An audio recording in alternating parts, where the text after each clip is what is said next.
Hello दोस्तों, स्वागत है आप सभी का मुराद एकेडमी के यूट्यूब चैनल पर। और आज हम बात करने जा रहे हैं 1000 साइंस के क्वेश्चनों की सीरीज का नेक्स्ट पार्ट, जो कि हर एक कॉम्पिटिटिव एग्जामों की दृष्टि से बहुत ही महत्वपूर्ण है। एसएससी, रेलवे व अन्य डिफेंस के एग्ज़ाम्स इनके लिए बहुत ही इम्पोर्टेंट है। स्टेट की जितनी भी एग्ज़ाम है उनके लिए साइंस की दृष्टि से बहुत ही महत्वपूर्ण है। तो आई होप आप सभी स्वस्थ होंगे, दुरुस्त होंगे दोस्तों। तो चलिए देखते हैं आज के महत्वपूर्ण क्वेश्चन।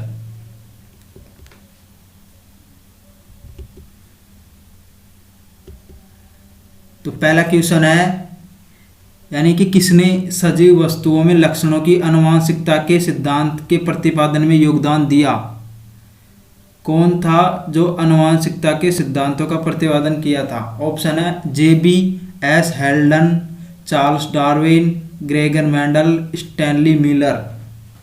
तो बताइए दोस्तों किसने किया? तो ये सभी तो आप पता है, ग्रेगर जॉन मेंडल के द्वारा ये दिया गया था। यानी कि एक पीढ़ी से दूसरी पीढ़ी में आनुवंशिकता के जो लक्षण है या मूल गुण है उनका संचरण होता है, इसी को हम आनुवंशिकता कहते हैं। जो गुण हैं ये सभी जाते हैं एक पीढ़ी से दूसरी पीढ़ी में, तो इसी गुण को हम आनुवंशिकता कहते हैं। इसको हम ग्रेगर जॉन मेंडल ने 1866 में उन्होंने इसकी खोज की थी। और एक प्रकाशित अखबार होता है उसके अंदर इसको प्रकाशित किया गया था।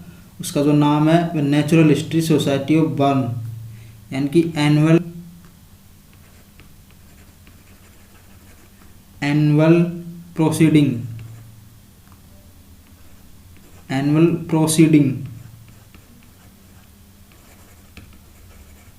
Proceeding of the natural history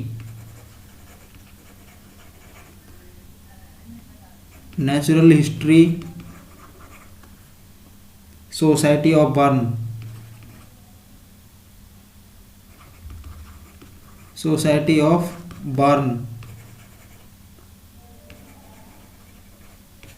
ठीक है, इसके अंदर ये प्रकाशित किया गया था। इनके द्वारा जो पेपर्स, जो रिसर्च पेपर है वो इसके अंदर इसको प्रकाशित किया गया था, ग्रेगर जॉन मेंडल। ठीक है दोस्तों, चार्ल्स डार्विन ने डार्विनवाद का सिद्धांत या जैव विकास का सिद्धांत दिया था। जैव विकास या इसे हम बोलते हैं डार्विनवाद।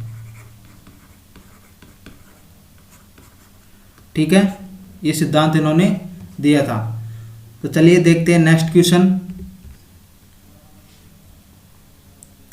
किसी सैटेलाइट और पृथ्वी के बीच आकर्षण का गुरुत्वाकर्षण बल को तेजी प्रदान करता है।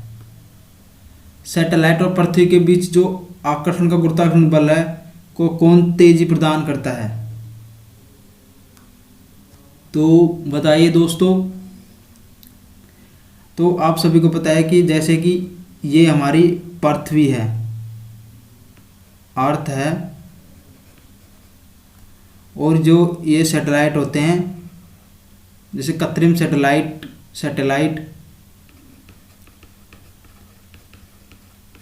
ये पृथ्वी के चारों तरफ इस प्रकार से होते हैं। ये तो ये इस प्रकार से पृथ्वी के चारों तरफ चक्कर लगाते रहते हैं। ठीक है, सैटेलाइट जो कृत्रिम रूप से बनाए जाते हैं, सैटेलाइट क्या होते हैं? कृत्रिम रूप से बनाए जाते हैं, कृत्रिम रूप से बनाए जाते हैं। ठीक है, और नेचुरल भी होते हैं। तो पृथ्वी का कौन सा हो गया? चंद्रमा। ठीक है, तो इस प्रकार से वे सैटेलाइट, तो पृथ्वी और इस सैटेलाइट के बीच जो गुरुत्वाकर्षण बल होता है उसको तेजी या मजबूत प्रदान कौन करता है? तो उसका जो नाम है वह है अभिकेंद्रीय बल। अभिकेंद्रीय बल इसको मजबूती प्रदान करता है। ठीक है दोस्तों, अब अभिकेंद्रीय बल के बारे में बात करते हैं। अभिकेंद्रीय बल ये होता है कि कोई भी वस्तु जो एक वर्ताकार पथ पर घूम रही है या वर्ताकार पथ पर चक्कर लगा रही है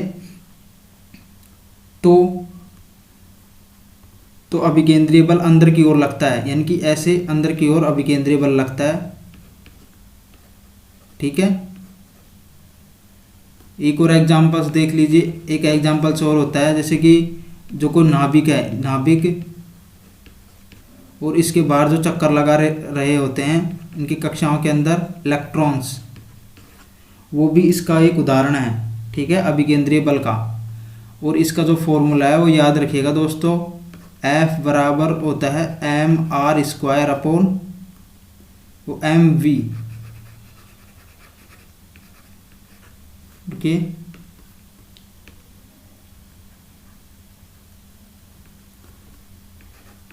mv² अपॉन r, ये इसका फॉर्मूला है। इसके माध्यम से हम बल निकाल सकते हैं, यानी कि द्रव्यमान होना चाहिए उस वस्तु का वेग और उन दोनों के बीच की दूरी, यानी कि इन दोनों के बीच की दूरी कितनी है, उसके माध्यम से इस बल का निकाला जा सकता है। अपकेंद्रीय बल ये बाहर की ओर लगता है, बाहर की ओर लगता है अपकेंद्रीय बल। अपकेंद्रीय बल का एक उदाहरण है, जैसे कि जो मक्खन में से घी निकालना, जमे दूध में से, उसमें जो मशीन चलाते हैं वह अपकेंद्रीय बल के सिद्धांत पर कार्य करती है। ठीक है, चलिए देखते हैं नेक्स्ट।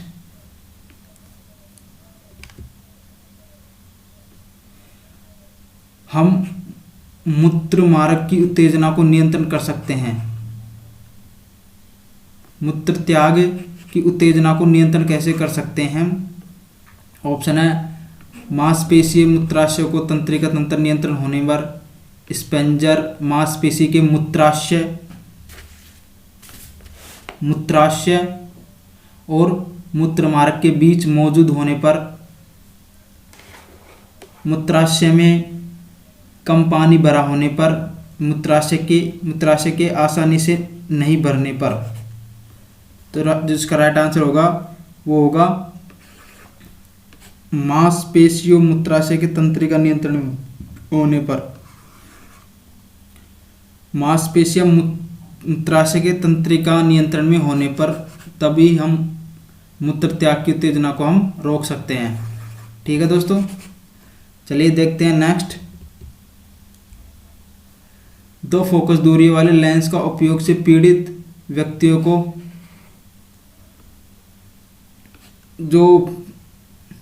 दो फोकस दूरी वाले लेंस का उपयोग से पीड़ित व्यक्तियों को द्वारा किया जाता है। दो फोकस दूरी वाले लेंस का उपयोग किस में किया जाता है, यानी कि कौन सी बीमारी के अंदर किया जाता है? ऑप्शन है मायोपिया, हाइपरमेट्रोपिया, हाइपरमेट्रोपिया लेकिन मायोपिया नहीं, मायोपिया, हाइपरमेट्रोपिया, मायोपिया लेकिन हाइपरमेट्रोपिया नहीं। तो जो इसका आंसर होगा वो होगा मायोपिया व हाइपरमेट्रोपिया। मायोपिया व हाइपरमेट्रोपिया, इन दोनों के अंदर यह होता है। ठीक है, मायोपिया होता है निकट दृष्टि दोष और ये होता है दूरदृष्टि दोष। ठीक है, चलिए हम देख भी लेते हैं इसके बारे में।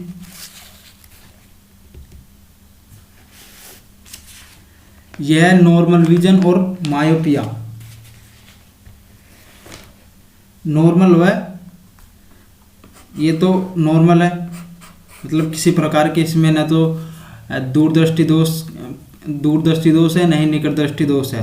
और मायोपिया के अंदर ये जो रेटिना पर बनने वाला जो प्रतिबिंब है वह रेटिना से पहले बन जाता है, यानी कि निकट दृष्टि दोष में पहले ही बन जाता है। निकट दृष्टि दोष क्या होता है? जिसमें पास की वस्तुएं तो दिखाई देती है लेकिन दूर की वस्तुएं दिखाई नहीं देती। ठीक है। दूर दृष्टि दोष में दूर की वस्तुएं दिखाई देती है लेकिन पास की वस्तुएं दिखाई नहीं देती, वो होता है दूर दृष्टि दोष, ठीक है। नॉर्मल में तो क्या होता है कि जो प्रतिबिंब होता है वह हमारे रेटिना पर बनता है, लेकिन निकट दृष्टि दोष में वह पहले ही बन जाता है, ठीक है। अब देखिए मायोपिया वर्सेस हाइपरमेट्रोपिया, ये तो एक नॉर्मल विजन हो गया, मायोपिया में पहले बन गया और हाइपरमेट्रोपिया में रेटिना के पीछे बनता है, ठीक है।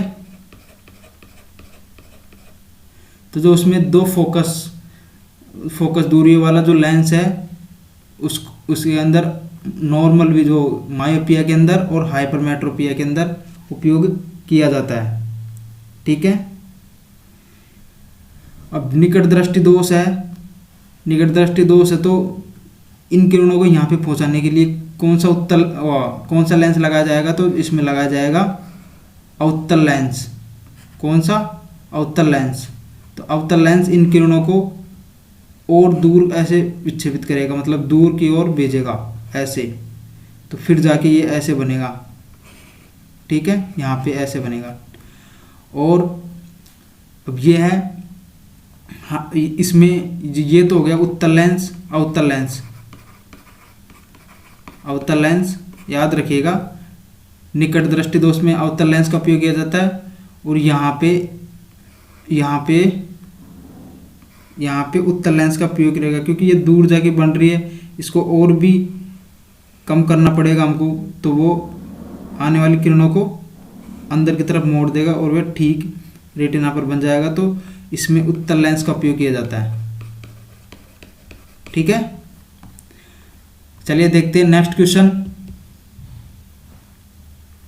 निम्नलिखित में से कौन सा पारा का आयस्क है? ऑप्शन है स्टिबनाइड, बॉक्साइड, सिनेबार और आर्सेनिक। तो इसका राइट आंसर क्या होगा? तो जो इसका राइट आंसर होगा पारा का राइट आंसर हो जाएगा सिनेबार। पारा का जो आयस्क है Hg, जो सिनेबार है वह HGS, सिनेबार का वो सिनेबार का सूत्र है, ठीक है। बॉक्साइड किसका है? बॉक्साइड है एल्यूमिनियम का, एल्यूमिनियम का आयस्क है ये, ठीक है। और स्टिबनाइड यह है एंटीमनी,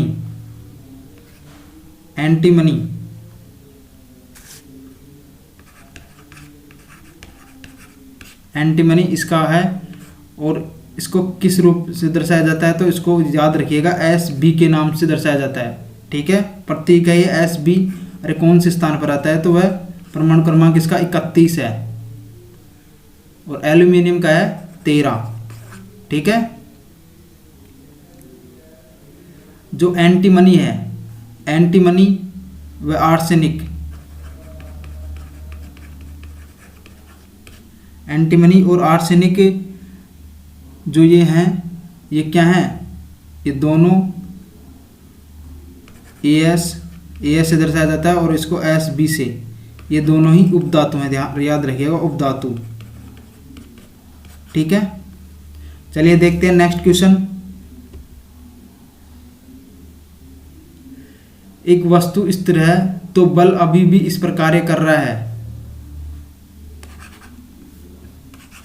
तो क्या होगा? यदि बल अभी भी कार्य कर रहा है, तो बल अभी भी इस पर कार्य कर रहा है, तो वह क्या होगा? आवेग होगा, उसमें संवेग, भार होगा या त्वरण होगा। तो जो इसका राइट आंसर होगा उसमें भार होगा, भार, वेट। W बराबर होता है mg, ठीक है, याद रखिएगा, बहुत इंपॉर्टेंट है। यहाँ पे ये है द्रव्यमान, और द्रव्यमान को हम g से गुणा कर देते हैं, तब ये आ जाता है भार, वेट, ठीक है।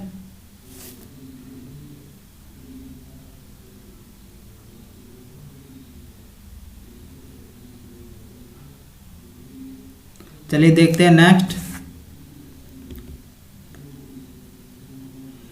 उसे चुने जो समूह से संबंधित नहीं है।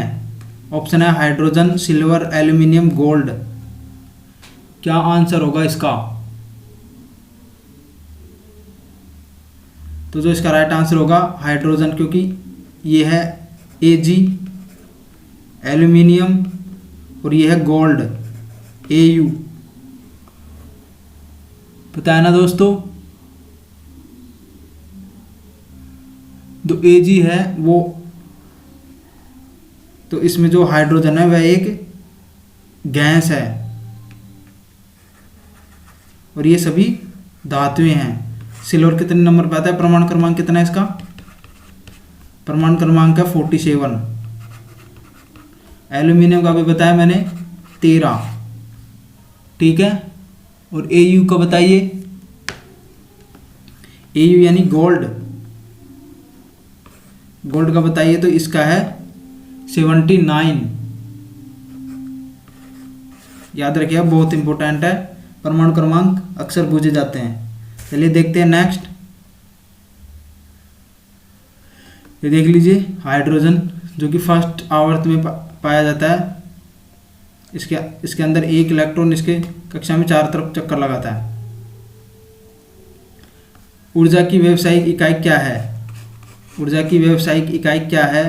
वाट घंटा, किलोवाट, जूल, किलोवाट घंटा। तो जो इसका राइट आंसर होगा वो होगा किलोवाट घंटा,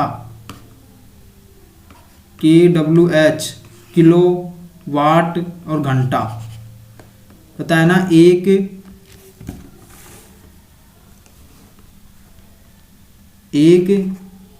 किलोवाट घंटा बराबर होता है 1000 वाट। 1000 वाट होता है, ठीक है। जूल तो कार्य का हो गया, कार्य या ऊर्जा दोनों का हो गया, लेकिन ये व्यावसायिक इकाई पूछ रहा है, ठीक है। चलिए देखते हैं नेक्स्ट। पौधे के बीज में एक खाद्य भंडार के रूप में कार्य करता है।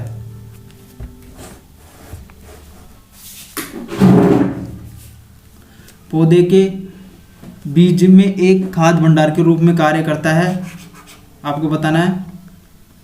ऑप्शन है प्रांकुर, मूलांकर, बीजांड, बीजपत्र।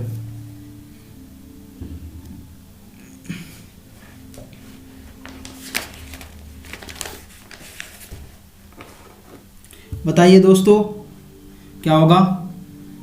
इनके बीज में खाद्य भंडार के रूप में कार्य करता है,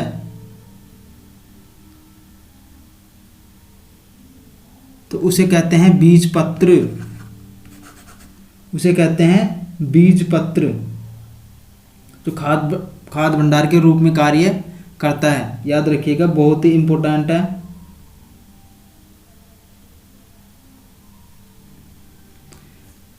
इसको दो भागों के अंदर बांटा जाता है। बीजपत्रों की संख्या के आधार पर पौधे को दो वर्गों में विभाजित किया जाता है, ठीक है। एक बीजपत्र और द्विबीजपत्र।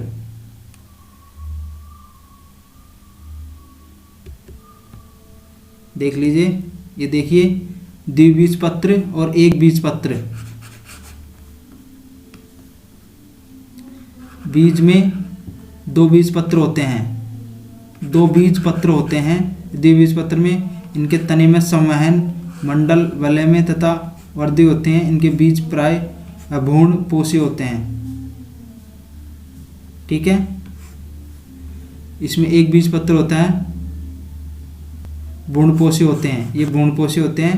द्विबीजपत्र अभ्रूणपोषी होते हैं, ठीक है।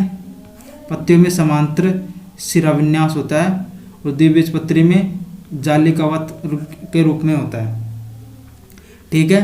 अब आप इसके एग्जाम्पल्स भी देख सकते हैं, मैं आपको बता देता हूँ। एक बीजपत्र होता है जिसमें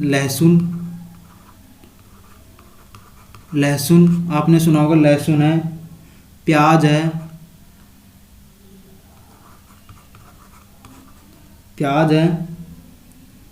खजूर है,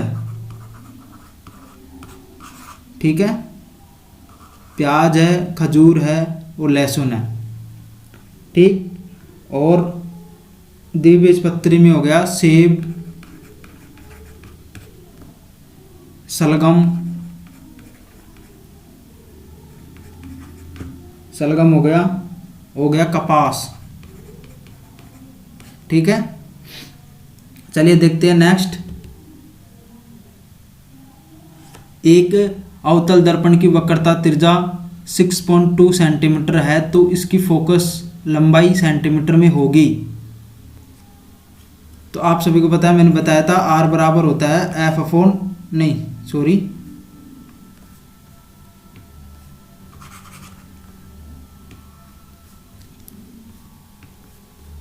एफ इक्वल टू होता है r/2। इस फॉर्मूले से हम निकाल लेंगे। अवतल दर्पण की वक्रता त्रिज्या दे रखी है 6.2 अपॉन 2 इज इक्वल टू आ जाएगा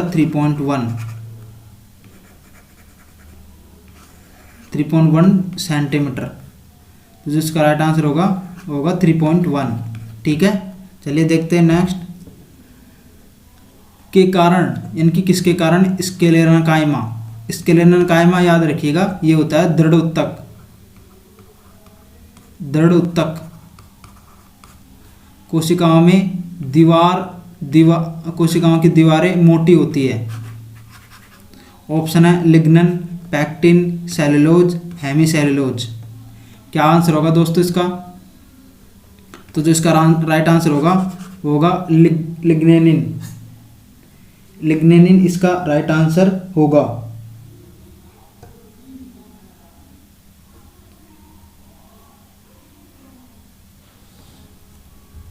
और इसके अंदर आपको पता है कि आंतरिक जो गैप है वह नहीं पाया जाता, इसके अंदर आंतरिक स्थान नहीं पाए जाते। याद रखिएगा, इंपॉर्टेंट है आंतरिक स्थान। आंतरिक स्थान नहीं पाया जाता,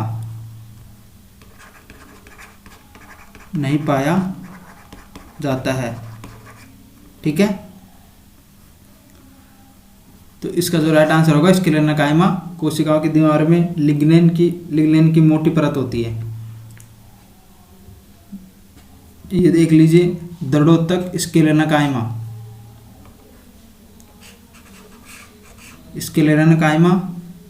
इस उत्तक की प्राय लंबी, सकरी और नुकीले सिरों वाली होती है।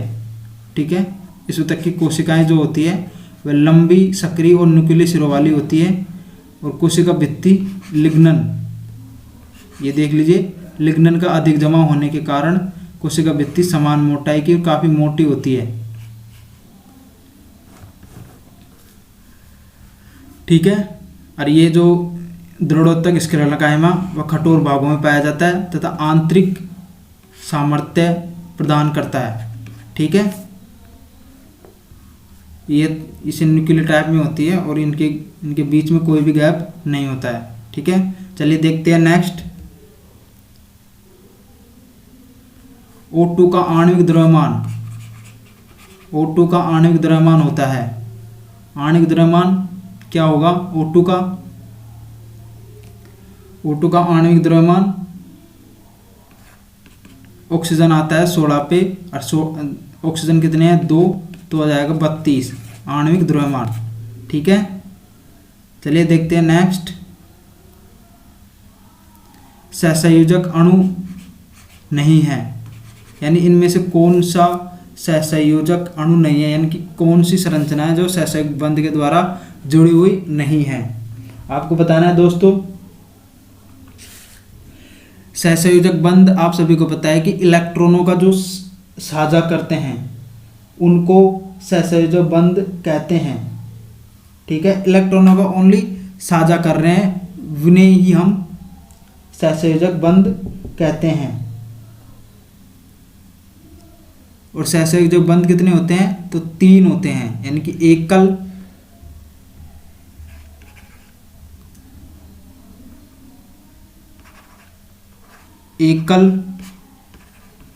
द्वि और त्रि।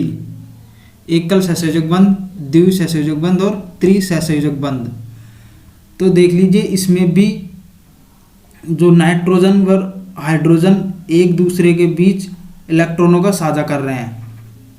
इस प्रकार से इलेक्ट्रॉनों का, जैसे यहाँ पे है हाइड्रोजन और यहाँ पे है नाइट्रोजन, तो नाइट्रोजन का एक इलेक्ट्रॉन और हाइड्रोजन का एक इलेक्ट्रॉन आपस में साझा कर रहे हैं। ठीक है, इस प्रकार से। तो इसमें भी है सहसंयोजक बंध, इसमें भी है सहसंयोजक बंध और इसमें भी है सहसंयोजक बंध। ठीक है, और ये जो आप जो क्या देख रहे हैं ये इस प्रकार की, ये है अयुग्मित इलेक्ट्रॉन, इसे बोलते हैं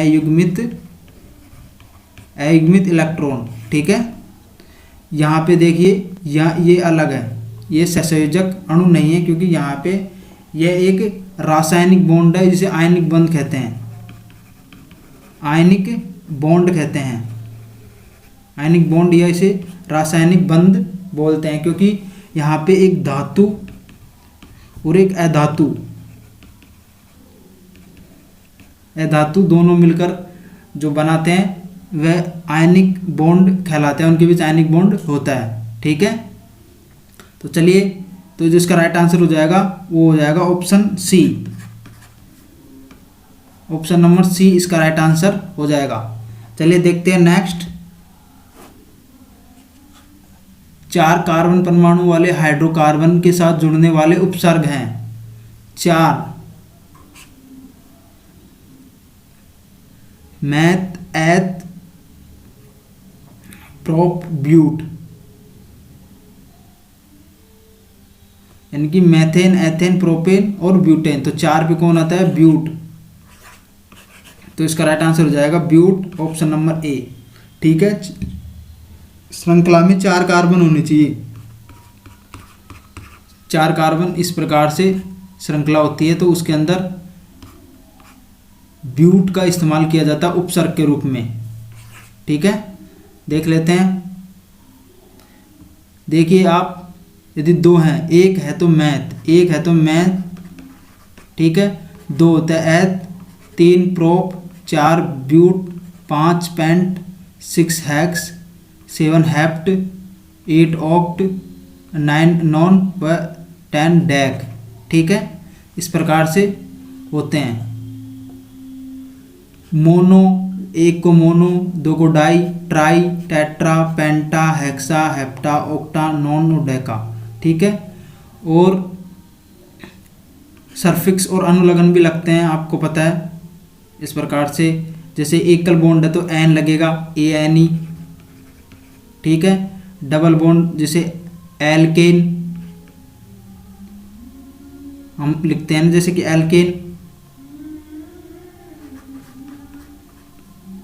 एल्केन, ठीक है, और द्विबंध है तो एल्कीन,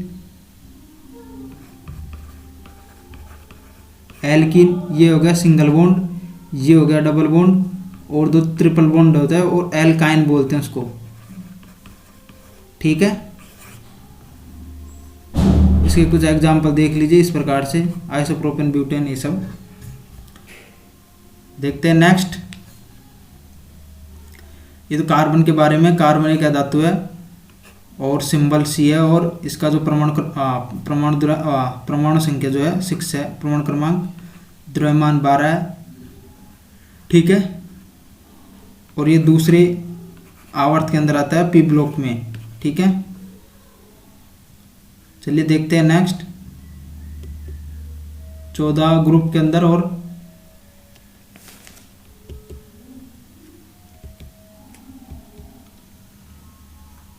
दूसरे पीरियड के अंदर आता है और पी ब्लॉक के अंदर आता है, अरे धातु है। दूध वाले दूध में थोड़ा बेकिंग सोडा मिलाते हैं, क्यों? दूध का स्वाद बेहतर बनाने के लिए, दूध में क्रीम बढ़ाने के लिए, दूध में अम्लीकरण को रोकने के लिए, या दूध के गाढ़ेपन में सुधार करने के लिए। तो इसका राइट आंसर क्या होगा, बताइए दोस्तों, इसका राइट आंसर क्या होगा?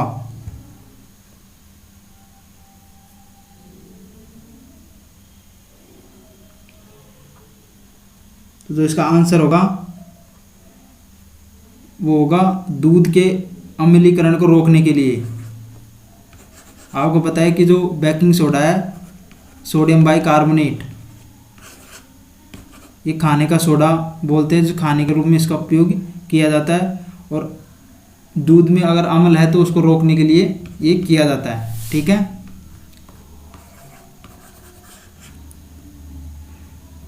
अब चलिए देखते हैं नेक्स्ट क्वेश्चन।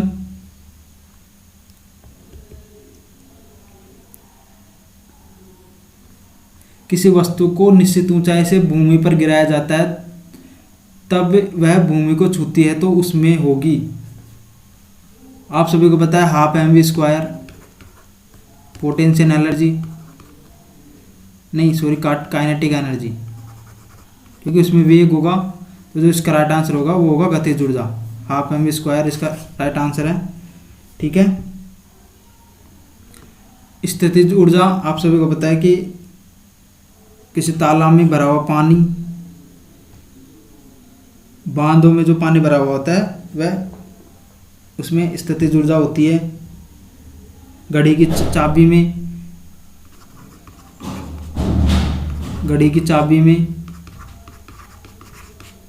चाबी में जो होती है वह स्थितिज ऊर्जा होती है। ठीक है, चलिए देखते हैं नेक्स्ट। किसी तत्व का इलेक्ट्रॉनिक विन्यास 282 है तो आधुनिक आवर्त सारणी में वह किस आवर्त से संबंधित होगा? 282, तो 282 से तो हम पहले पता लगाएंगे कि यह कौन सा तत्व है, कि इसका जो परमाणु क्रमांक हो गया वो 12, परमाणु क्रमांक हो गया 12।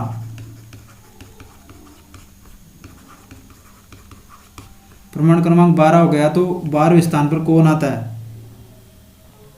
12वें स्थान पर कौन आता है? तो वो आता है मैग्नीशियम, Mg। ठीक है, अब आपको ढूंढना है कि मैग्नीशियम कौन से आवर्त में आता है। तो मैग्नीशियम कौन से आवर्त में आता है? तो ये आता है तीसरे आवर्त के अंदर, तीसरे आवर्त में। ठीक है, तीसरे आवर्त के अंदर आता है ये। ठीक है, चलिए देखते हैं नेक्स्ट। 6 kg द्रव्यमान और 480 kg स्थितिज ऊर्जा वाले एक वस्तु को ऊंचाई पर रखा जाता है, जमीन से उस वस्तु की ऊंचाई ज्ञात करें। मैंने कई बार आपको बता चुका हूं कि potential energy is equal to होता है mgh, तो इस फॉर्मूले से हम इसको निकाल लेंगे।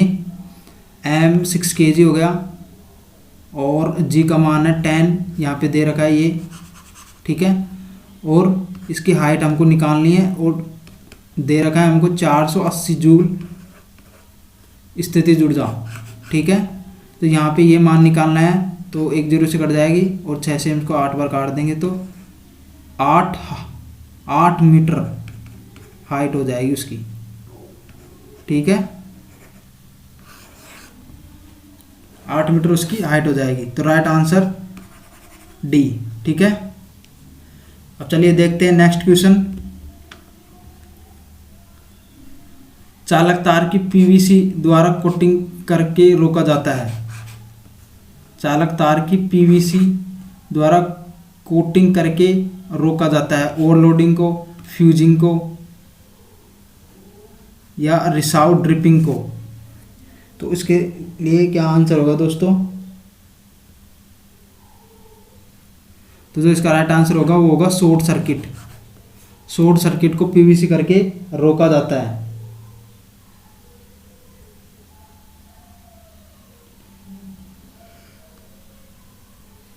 जो ये फ्यूज है,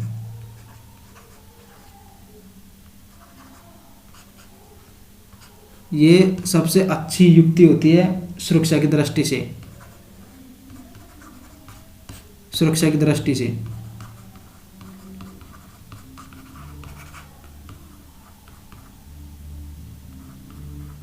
से। ठीक है दोस्तों, और सबसे अच्छा फ्यूज होता है टिन का, SN टिन। टिन जो होता है उसका सबसे अच्छा फ्यूज होता है। याद रखिएगा, बहुत ही इम्पोर्टेंट है। Sn इसका सबसे अच्छा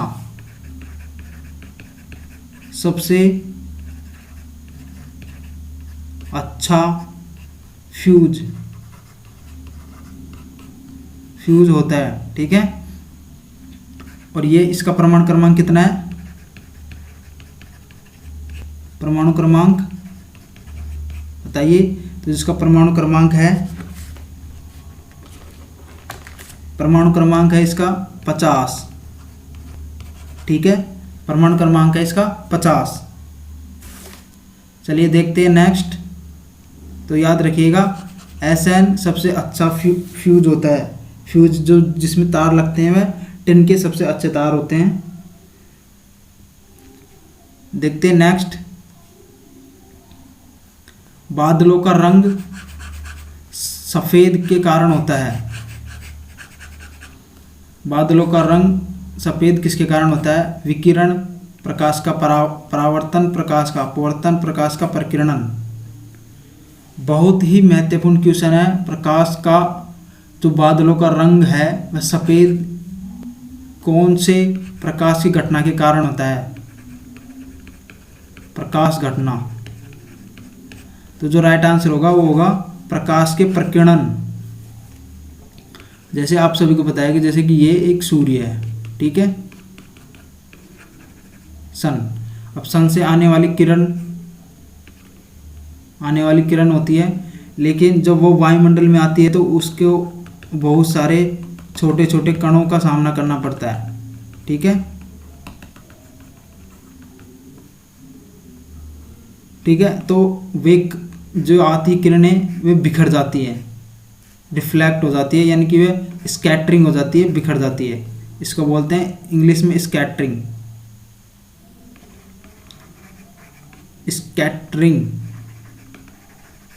ठीक है।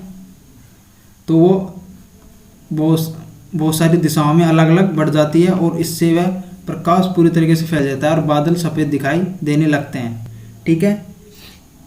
वैसे ये जो घटना है वह नीले होनी चाहिए। इसको उठाइए थोड़ा सा।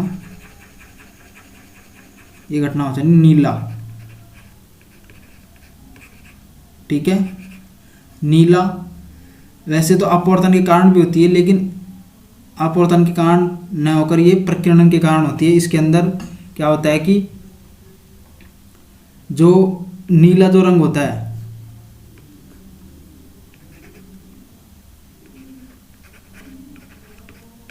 नीला रंग की तरंग दैर्घ्य कम होती है, इसीलिए सबसे ज़्यादा फैलता है। इसका प्रकीर्णन सबसे अधिक होता है, प्रकीर्णन सबसे अधिक, ठीक है। और लाल की जो तरंग दैर्घ्य अधिक होती है, इसके कारण ये लाल रंग की तरंग दैर्घ्य अधिक होने के कारण इसकी तरंग दैर्घ्य अधिक होने में प्रकीर्णन कम होता है, प्रकीर्णन कम होता है, ठीक है। तो जिसका राइट आंसर होगा वो होगा प्रकीर्णन। यानी कि बादलों का रंग नीला, इसको या फिर सफ़ेद ही बोल देंगे हम। रुकिए एक मिनट, इसको यहाँ पे सफ़ेद ही बोलेंगे हम, ठीक है।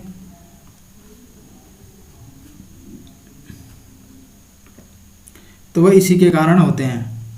याद रखिएगा जो प्रकीर्णन है वह तरंग दैर्घ्य पर निर्भर करती है, दैर्घ्य पर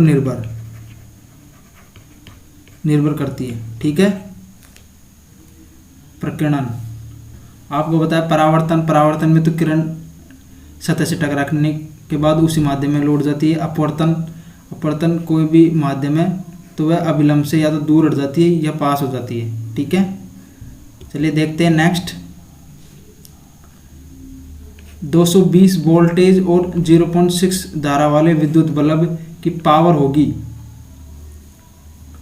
पावर मैंने आपको कई बार बताया कि जो P बराबर होता है वह mgh/T होता है। यदि मास, हाइट और ये दे रखी है, इनकी स्थितिज ऊर्जा दे रखी है और समय दे रखा है, तो पावर ये हो जाएगी। अब धारा के अंदर भी इसका मान मैं आपको पहले भी बताया है। स्थिति जो इसके बारे में है मैंने आपको बताया, जो होता है P बराबर VI होता है। क्या होता है? P बराबर VI।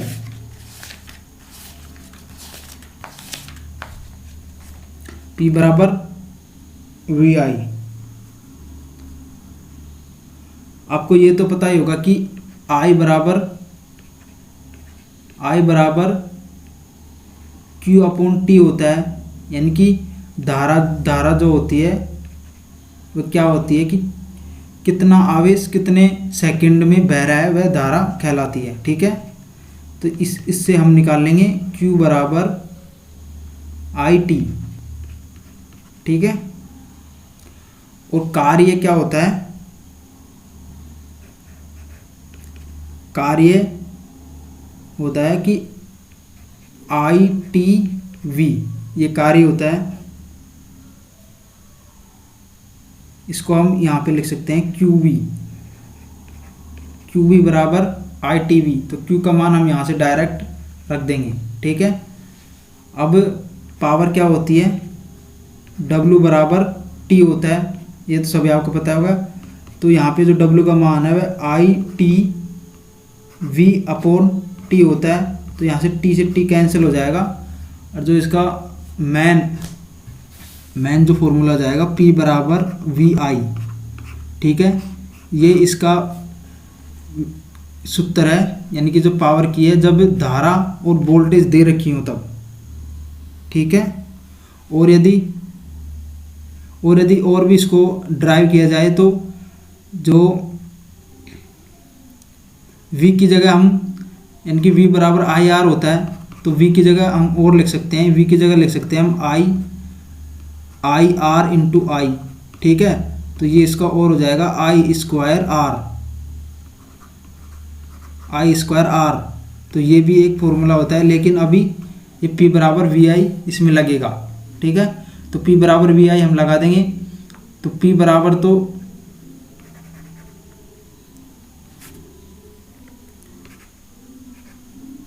रुकिए, एक मिनट रुकिए,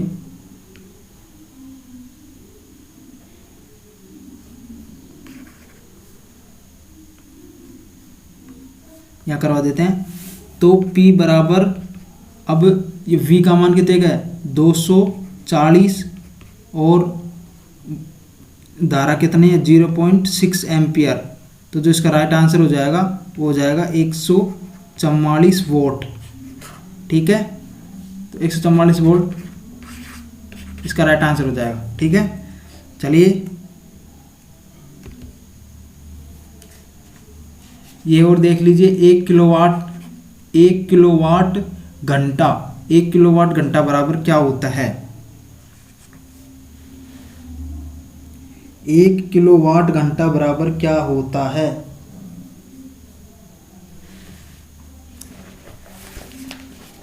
आपको बताना है 3600 जूल, 36,000 जूल, या 36 लाख जूल, या 3,60,000 जूल। क्या आंसर होगा दोस्तों, बताइए।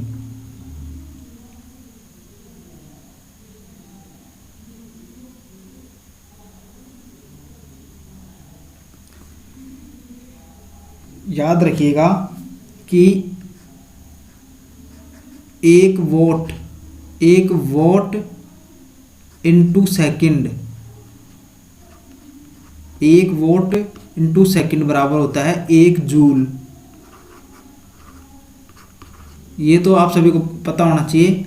1 वोट इंटू सेकेंड बराबर 1 जूल। ठीक है, तो आप यहाँ पे इसको वोट में बदलिए तो 1000 वोट हो जाएगा ये तो सीधे सीधे, ठीक है। और घंटे में कितने सेकंड होती हैं, तो 60 × 60 सेकंड और 1/60। सॉरी दोस्त, 1 मिनट रुकिए, 1 मिनट रुकिए, इसको गलत हो गया थोड़ा सा।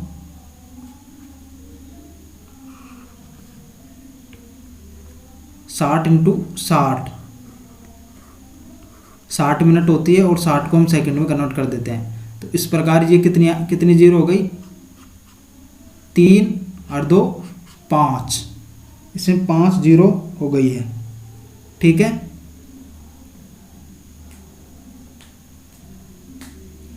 तो जो इसका राइट आंसर हो जाएगा वो हो जाएगा ये, ठीक है।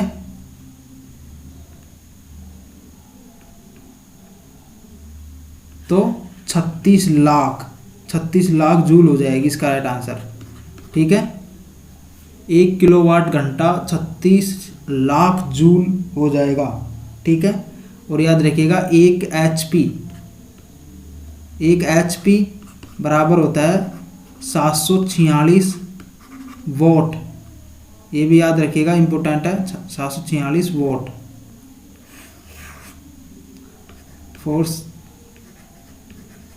746। और भी याद रखिए, एक मेगावाट बोलते हैं ना, 1 मेगावाट, तो उसमें जो होती है वो होती है 1 लाख वोट। 1 2 3 4 5 इकाई दहाई सैकड़ा हज़ार 10,000 लाख 10 लाख वोट होती हैं 1 मेगावाट के अंदर, इसको बोलते हैं मेगावाट, ठीक है। 1 मेगावाट बराबर 1 लाख वोट।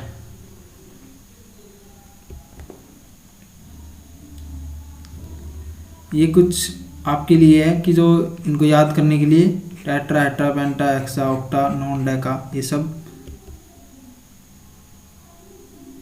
और कार्बन के अपर रूप आपको पता होने चाहिए, उस ये जो फोटो है उसके अंदर नहीं लगी, लेकिन कार्बन के 2 अपर रूप होते हैं। एक तो होता है कार्बन के क्रिस्टलीय अपर